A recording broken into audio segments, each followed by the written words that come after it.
257 টাকা। শুনতে খুব বড় কোনো অঙ্ক নয়, কিন্তু এই 257 টাকাই একদিন বদলে দিয়েছিল ঢালিউড তারকা আরিফিন শুভর পুরো জীবন। আজ যিনি বড় পর্দার পরিচিত মুখ, 2 দশক আগে তার কাছে এই টাকাই ছিল স্বপ্ন আর বাস্তবতার মাঝখানে দাঁড়িয়ে থাকা একমাত্র ভরসা। আজ আমরা জানব কিভাবে ময়মনসিংহ থেকে ঢাকায় আসা এক তরুণ সংগ্রাম, ধৈর্য আর আত্মবিশ্বাস দিয়ে নিজেকে প্রতিষ্ঠিত করেছেন ঢালিউডের প্রথম সারির নায়ক হিসেবে। এই গল্প শুধু একজন অভিনেতার নয়, এই গল্প বিশ্বাস আর লড়াইয়ের। আজ থেকে প্রায় 20 বছর আগের কথা। অভিনেতা হওয়ার স্বপ্ন বুকে নিয়ে ময়মনসিংহ থেকে ট্রেনে চড়ে ঢাকায় আসেন এক তরুণ, নাম আরিফিন শুভ। পকেটে টাকা কম, ভবিষ্যৎ অনিশ্চিত, কিন্তু ইচ্ছেটা ছিল অদম্য। ঢাকায় এসে তিনি ওঠেন নবাবপুরের একটি মেসে। কাজের খোঁজে দিনের পর দিন ঘুরেছেন, কখনো খেয়েছেন, কখনো না খেয়েই দিন কেটেছে। বাস্তবতা তখন খুব কঠিন ছিল। অর্থকষ্ট আর অনিশ্চয়তায় একসময় শুভকে আবার ফিরে যেতে হয় ময়মনসিংহে। ঠিক তখনই আসে একটি সুযোগ। বিটিভির জন্য একটা শো, আসার টাকাও ছিল না, তো 2 ফ্রেন্ড মিলে আমাকে টাকা দিল। সেই টাকা নিয়ে আমি ঢাকায় আসি। বিটিভির একটি ফ্যাশন শো, কিন্তু ঢাকায় যাওয়ার মতো টাকাও তখন তার নেই। এই সময় পাশে দাঁড়ান বন্ধুরা।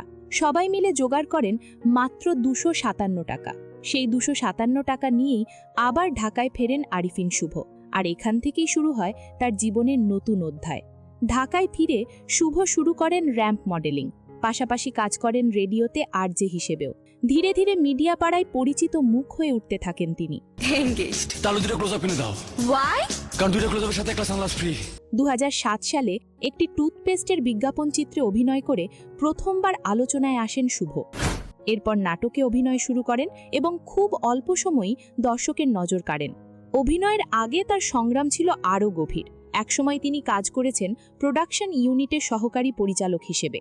শুভ নিজেই বলেছেন, শুটিংয়ে পরিচালক আর শিল্পীদের নির্দেশ পালন করতে হতো। এই পানি দে, এই শিল্পীর স্যান্ডেল মোচ, এই কাজগুলোই করতে হতো। মডেলিংয়ের পথও সহজ ছিল না।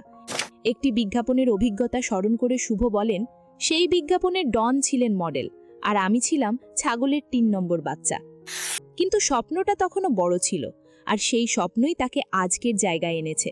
2010 সালে খিজির হায়াত খান পরিচালিত জাগো সিনেমার মাধ্যমে বড় পর্দায় অভিষেক হয় আরিফিন শুভর। এরপর একে একে তিনি অভিনয় করেন পূর্ণদৈর্ঘ্য প্রেম কাহিনী, ভালোবাসা জিন্দাবাদ, অগ্নি, তারকাটা, কিস্তিমাত, Chhuye Dile Mon, Aynabaji, Dhattericki, Dhaka attack, mission extreme, Mujib একটি জাতির রূপকার, নীলচক্র, নূর। বিভিন্ন ধরনের চরিত্রে অভিনয় করে তিনি নিজেকে প্রতিষ্ঠিত করেন ঢালিউডের প্রথম সারির নায়ক হিসেবে। 257 টাকা নিয়ে ঢাকায় আসা সেই তরুণটি একদিন অর্জন করেন বাংলাদেশের চলচ্চিত্রের সর্বোচ্চ সম্মান। 2017 সালে ঢাকা অ্যাটাক সিনেমার জন্য তিনি পান জাতীয় চলচ্চিত্র পুরস্কার সেরা অভিনেতা। দেশের বাইরেও কাজ করেছেন শুভ। শ্যাম বেনেগালের মতো কিংবদন্তি পরিচালকের সঙ্গে মুজিব সিনেমায় কাজ করা তার কেরিয়ারের বড় অর্জন। সম্প্রতি বলিউডের ওয়েব সিরিজ জ্যাজ সিটিতে অভিনয় করেও আলোচনায় আসেন তিনি। সেলিব্রেট করবার জন্য আমার আশা, not because of my birthday. জন্মদিন নিয়ে খুব একটা মাতামাতি করতে পছন্দ করেন না শুভ। তবে মুজিব সিনেমার শুটিং চলাকালীন মুম্বাইয়ে কাটানো জন্মদিনটি ছিল বিশেষ। শুভ বলেন, 257 টাকা নিয়ে ঢাকায় আসা সেই ছেলেটার জন্য মুম্বাইয়ের শুটিং স্পটে জন্মদিন পালন হচ্ছে। পাশে শ্যাম বেনেগাল স্যার, সবকিছু তখন স্বপ্নের মতো লাগছিল। বর্তমানে মালিক সিনেমার শুটিং নিয়ে ব্যস্ত সময় পার করছেন শুভ। এছাড়া শেষ করেছেন অনম বিশ্বাস পরিচালিত ঠিকানা বাংলাদেশ ছবির শুটিং, যেখানে তার সহশিল্পী নুসরাত ফারিয়া। 257 টাকা নিয়ে ট্রেনে চড়ে ঢাকায় আসা সেই ছেলেটির গল্প শুধু একজন অভিনেতার সাফল্যের গল্প নয়। এই গল্প শেখায়, স্বপ্ন যদি বড় হয় আর চেষ্টা যদি থেমে না যায়, তাহলে একদিন সাফল্য আসবেই। প্রশ্ন একটাই, আপনি কি আপনার স্বপ্নের জন্য এই রকম লড়াই করতে প্রস্তুত? আপনার মূল্যবান মতামত কমেন্টে জানাবেন। আর ভিডিওটি ভালো লাগলে ভিডিওতে লাইক ও চ্যানেলটি সাবস্ক্রাইব করতে ভুলবেন না।